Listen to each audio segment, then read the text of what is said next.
1799年、若き船員のエドモンド・ダンテスは希望に満ち溢れ、マルセイユへ帰還します。婚約と出世が決まり、彼の人生には光が注がれていましたが、運命の暗雲が迫っていました。エドモンドは婚約者メルセデスとの再会を喜びますが、彼の幸福はやがて妬みの対象となります。エドモンドとメルセデスの婚約式の準備中、彼の同僚と敵が彼を陥れる陰謀を企てます。エドモンの出世を妬む同僚のダンガラール、エドモンの恋敵のフェルナンが虚偽の密告状でエドモンを陥れる計画を立てます。ダンテスが昇進する前に、彼を止めなければ。彼が私たちの道を塞いでいる。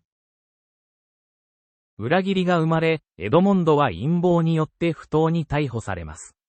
夢に満ちた結婚式の夜が悲劇に変わった。エドモン・ダンテスは、理不尽にも自由を奪われたのだ。彼の運命が暗転し始めます。エドモンド・ダンテス、あなたは反逆罪で逮捕されました。シャトー・ディフの孤独な牢獄で、エドモンドは絶望の淵をさまよいます。しかし、そこでのアベファリアとの出会いが彼の運命を変えることに。若い友よ、絶望するな。共に自由を目指そうではないか。アベファリアはエドモンドに知識と脱獄計画を授け、彼の心を解放します。二人の友情は、厳しい環境の中での希望の光となります。君は無実だ、エドモン。知識こそが、我々の自由への鍵だ。あなたの教えが僕の心を救ってくれています。時が経ち、エドモンドとアベファリアは脱獄を計画します。この計画は、エドモンドに新たな人生をもたらす希望の光です。成功すれば、自由だ。失敗すれば、少なくとも試みたという事実に満足しよう。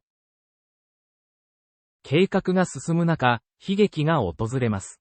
アベファリアは病に倒れ、死の床でエドモンドにモンテクリスト島の秘宝の地図を託す。この地図は君のものだ。自由とともに、新たな人生を歩むための手助けとなるだろう。アベファリアの死をきっかけに、エドモンドが巧妙にアベファリアの遺体と入れ替わり、海に投げ出され、脱獄を果たします。自由への飛び込みだ。アベ、あなたの教えを忘れない。ついに、エドモン・ダンテスは獄僧を破り、自由へと向かう長い道のりを歩み始めた。彼に残されたのは、アベファリアから受け継いだ知識と、復讐に燃える炎のみ。自由だ。しかし、この自由が何をもたらすか、それはこれからの旅が決めることだ。自由を手に入れたエドモンドはモンテクリスト島へと向かい、隠された宝を発見します。これが全ての始まりです。宝を手に入れ、かつてのエドモン・ダンテスはもはや存在せず、今や彼は全てを失い、全てを得た男、モンテクリスト伯爵として再生を遂げた。高級な身なりと豊かな財産を背景にパリ社会へと潜入します。彼の復讐が、今、始まるのです。新しい名前、新しい人生。過去の影はもうない。前へ進むのみだ。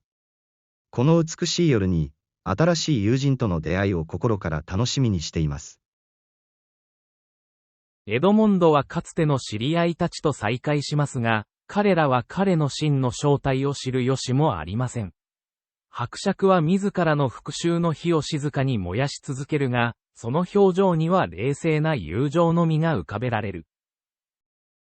エドモンドはその財力を利用して、影響力を広げ、敵に対する復讐のための基盤を固めます。敵の情報を集め、具体的な復讐計画を練ります。資産を増やし、力を蓄える。これが私の計画の次のステップです。権力があれば、多くのことが可能になります。すべては計画通りです。最初の一歩を踏み出しましょう。目には目を。モンテクリスト伯としてのエドモンドの地位は、パリ社会で不動のものとなります。彼の影響力は日増しに拡大します。新たな同盟者を見つけるため、慎重に人物を選び出します。モンテクリスト伯の復讐はまず、彼の昔の友人であり裏切り者のダングラールから始まります。ダングラールはかつてエドモンド・ダンテスの同僚でありながら、彼に対する嫉妬と自身の野望から、エドモンドを偽の反逆罪で告発しました。この虚偽の告発が原因で、エドモンドは無実の罪で長年にわたり投獄されることとなります。モンテクリスト伯は、ダングラールの金融帝国が綱渡りの状態にあることを突き止めます。彼の次の一手が、ダングラールの運命を左右します。伯爵が銀行のマネージャーに扮して、ダングラールの主要な銀行取引を秘密裏に操作し、彼の信用を傷つける情報を流す。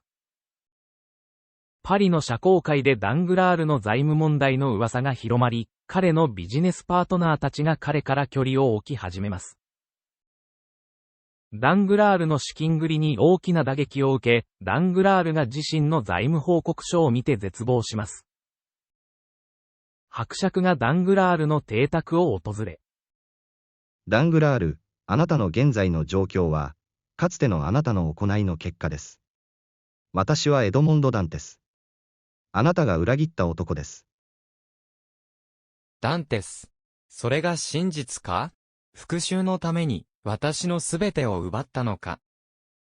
復讐は私に何をもたらしたのだろう。ダングラールが破産し、私も多くを失った。しかし、この経験が私たちを真に成長させるのであれば、この苦痛にも意味があるのかもしれない。次にフェルナンへの復讐。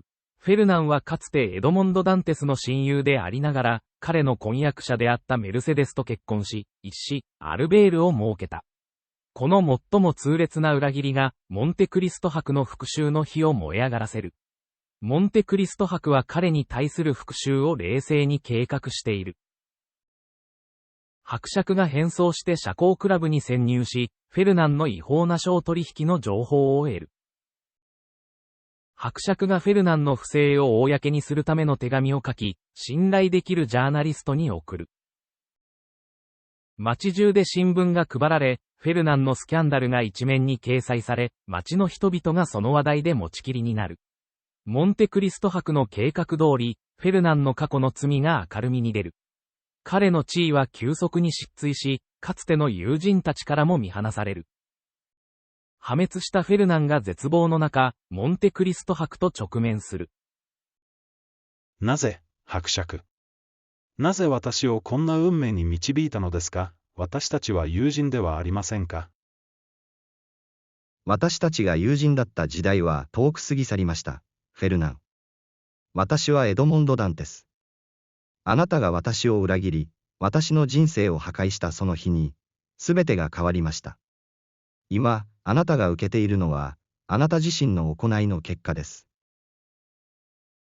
フェルナンが絶望と罪悪感に苛まれ、最終的には自らの命を絶つ決断をする。フェルナンの自決は、モンテクリスト伯の復讐がもたらす悲劇の最も暗い一面を示す。復讐は果たされたが、それによって得られるものは何だったのだろうか。復讐がもたらしたのは、ただの空虚さだけ。フェルナンの終わりは、私の心にも新たな痛みを残す。この道は果たして正しかったのか、それとも私はただの復讐の魔物に過ぎなかったのか。エドモンド・ダンテス、かつての青年はもはや存在しない。彼の代わりにいるのは、復讐によって変貌したモンテクリスト伯だ。しかし、彼の魂の奥深くには、まだ人間らしさの灯火がわずかに残っている。次に、エドモンドを不正に牢獄へ送ったビルフォールに対する復讐。伯爵がビルフォールの法的な不正を利用して彼を公の場で転落させる。復讐が進行するにつれ、伯爵の敵たちは一人また一人とその報いを受けていきます。パリの社交界がこの夜のために息を潜めている。モンテクリスト伯が主催する晩餐会には、町の名士が集まる。だが今宵、彼にとっては違った意味を持つ夜となるだろう。真実を見る目があれば、私が誰であるか明らかになるでしょう。私が誰であるか、今ここで明かしましょう。私の本名は、エドモンド・ダンテス。かつてこの地で冤罪により投獄された男です。復讐の中で、エドモンドはかつての愛、メルセデスと再会します。過去の愛と現在の憎しみが複雑に絡み合います。エドモン、あなたはどこにいたの？私はあなたを待ち続けました。どうしてこんなことに？なぜあなたは復讐を選んだの？メルセデス、私は生きていました。しかし、私はもうエドモン・ダンテスではありません。私は無実の罪で投獄され、14年間の獄中生活を送りました。そして、私は復讐を誓いました。でも、私たちは幸せになるはずだったのに。メルセデスとアルベールはパリを離れ、メルセデスの故郷であるマルセイユに戻る決断をします。この場所は彼女にとって多くの思い出がある場所であり、エドモンドとの思い出も深く根付いています。メルセデスはエドモンドに平和を願い、彼が復讐によって自らを失わないことを願っています。彼女自身も内面の平和を求め、過去の苦しみから解放されることを望んでいます。復讐はただの手段に過ぎない。私が求めるのは正義と、過去の傷からの解放だ。復讐を終えたモンテクリスト伯は、自らの行動が引き起こした破壊を振り返ります。罪の重みに押しつぶされそうになりながら、伯爵は自らの過ちを償おうとする。過去との決別を試みる彼は、贖罪の旅を始めます。伯爵が過去に影響を受けた人々を訪れ、彼らに謝罪と保証を提供します。私の行いがあなたに苦痛をもたらしたことを深く悔いています。私の過ちを償うため、これを受け取ってください。モンテクリスト伯の旅は最終的に許しと贖罪に到達します。彼は自己との和解を達成し、その過程で多くの人々の運命を変えることができました。人生のこの長い旅を通じて、最も価値ある真実を学びました。許しは自由をもたらし、真の力は愛と理解から生まれるのです。許しとは、復讐よりも強い力です。